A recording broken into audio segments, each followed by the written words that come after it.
This is Channel 3 News. This home video shows the terror of the quake that is still shaking the San Francisco area today. A bridge collapsing beneath a driver. That driver lived. But near Oakland, they've almost given up hope of finding anyone else alive in the rubble of Interstate 880. The quake was the second deadliest in U.S. history, killing more than 270 people and injuring almost 700. Police, fire, and utility workers are going around the clock, and hundreds of Army and National Guard troops are on active duty to provide medical and other support to the battered Bay Area. Insurance companies expect more than $1 billion in earthquake damage claims. Good evening, everybody. I'm Leon Bidd. And I'm Jill Beach. President Bush signed a disaster declaration for the demolished quake area. He says he will tour the blasted Bay region when he's sure that he will be out of the way of rescue workers. Here is a wrap-up of what the president will see. More than 250 people were killed when the upper deck of Interstate 880 entombed hundreds of commuters driving on the lower deck. One man whose car was crushed to just 18 inches was pulled from the carnage alive. A truck driver said waves of asphalt shot up over his windshield. Paramedics searched furiously for survivors. Horrible, horrible ways of dying. It's just awful. You think it was a sudden death situation? Some of them definitely yes. Some of them definitely yes. Rescue workers tunneling through the collapsed wreckage of the highway have given up hope of finding anyone else alive. Some died as rescuers watched, helpless to free victims trapped in pulverized concrete and fire. The mile-long highway collapse is near Oakland. To the north and west, at the bridge linking Oakland and San Francisco, the killer quake again wreaked havoc. A 30-foot section of the bridge's upper level collapsed on the lower deck. Amazingly, no one was killed. Luckily enough, all the cars were coming into San Francisco for the ball game, so it was very light traffic going into Oakland. And I was about a mile from the anchorage, and I said, "Wait a minute, this can't be." And for 45 seconds, the bridge started oscillating and throwing cars, tossing them. The tremors touching off the devastation started at 5:04 Pacific time last night, just as Game 3 of the World Series was about to get underway. Over 60,000 people jammed roadways after being ordered out of Candlestick Park. The quake split parts of the stadium open. It is being combed now for structural damage. Just missed. What? Yeah, just missed. It really came down hard. Yeah, we're on the top deck. It really shook. On the northern tip of San Francisco, a fire raged out of control in the residential Marina district, fed by natural gas leaks. 3 people were victims of the flames. Bricks and rubble rained down on people in the city, killing 5. Buildings were pancaked. It took 5 blocks of hoses. The neighbors helped carry those hoses from the ocean to the fire 5 blocks away and connect them because there weren't enough firefighters to do that initially. 60 miles to the south, near the earthquake's epicenter, more grim scenes of death and destruction. Rescuers fear more bodies are entombed in massive piles of glass and brick left in the wake of the powerful tremors. Vice President Quayle arrived in San Francisco this afternoon to survey the quake's destruction. President Bush, who has been under fire for slow response to Hurricane Hugo's fury and the Exxon Valdez oil spill, cleared way for hundreds of millions of dollars in federal aid within 12 hours of the disaster. 25, more or less, federal agencies coordinating their work to try to help in this disaster. In the meantime, Californians struggled with widespread power outages, crippled transportation, and snarled, overloaded communications lines. The quake, measuring a 6.9 on the Richter scale, was a deadly second in strength to the 1906 San Francisco earthquake, when over 2,500 people were killed. Power is now restored to over 2/3 of San Francisco.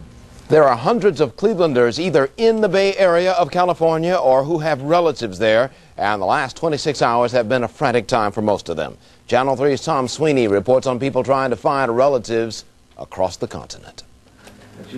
Mita Goodman spent a sleepless night. She dialed her brother Mark's number in Aptos, California countless times.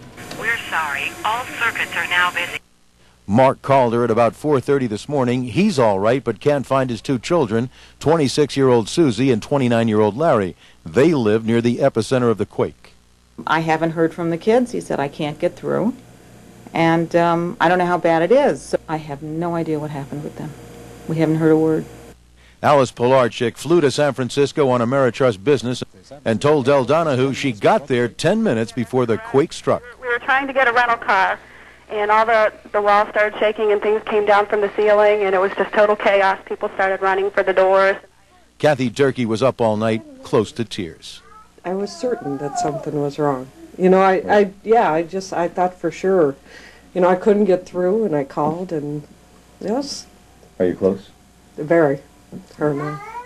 At 5 a.m., her sister Pat Roscoe's called from Los Gatos. And Barbara Aremland, an associate professor at CSU, saw these pictures and knew her sister Claire lived on Divisadero in San Francisco. I cried because I said Divisadero, it looks like her building. All the buildings look very similar. And that's when I started to feel the helplessness. The fire was 2 blocks north, but Claire summed it up this way. You know, some people were lucky, some were not. Claire is safe but homeless. Others were not so lucky. Tom Swinney, Channel 3 News. San Francisco telephone company officials are asking that you don't call that area until tomorrow. The system is overloaded.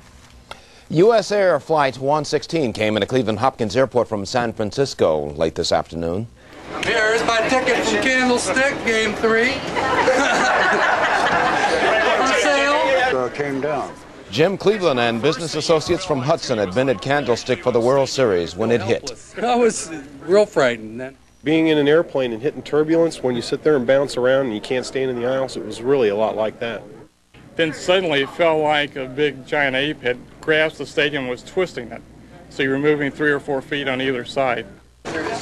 Karen Cooper of Lakewood did not learn until 2:30 this morning that her husband Doug was okay. He was staying at the Hyatt Hotel. I was just getting out of the shower at the time it hit, so I stood in the door jamb like a good soldier, you know, and then ran around and tried to get some clothes on. I figured if this thing's coming down in a pile of rubble, I am not going to go down naked. I want some clothes on.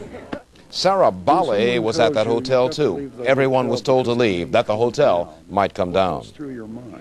Well, I suppose it makes you think about what's important in life. I was worried about my luggage until they said that, so I don't know where it is now. Later, Mrs. Bale may be concerned about her luggage. This evening, she and the others are just relieved to have come through the earthquake unhurt. Joe? And there were San Francisco residents stranded in Cleveland trying to get home. That part of the story from Channel 3's Joe Mossbrook at Hopkins Airport. They've been waiting all night to get a flight to San Francisco to get home and assess their damage. Got through to Detroit to my in-laws, and they had already heard from California that our apartment was, the fellow that's watching said it was a shambles. Teresa Heron lives in the marina section of San Francisco. What did you hear about your I home? found out that my home's okay and my husband's okay. But she's an artist and afraid 3 years' worth of paintings may be gone. What have you heard about your home? Nothing yet. But it's 400 feet from the San Andreas Fault, so in Woodside, so just keeping my fingers crossed. They boarded quickly when the pilot said the San Francisco airport had reopened. The biggest problem for these travelers is the uncertainty, not knowing what they'll find when they get to their homes in San Francisco. Joe Mossbrook, Channel 3 News at Cleveland Hopkins Airport. The San Francisco airport closed last night, reopened for flights early this morning. Leon? With San Francisco authorities telling people not to call the already overloaded telephone system, but you can use the Red Cross to make connections. Red Cross volunteers are trying to coordinate help for Hurricane Hugo and Hurricane Jerry victims. They're also collecting names of people with loved ones in the California Bay Area. If you want information or can make a donation or be a medical volunteer, you can call this number, 781-1800, not the National Red Cross telephone number. By the way, the Cleveland Red Cross says it is accepting only money donations for the quake victims, not food or clothing donations.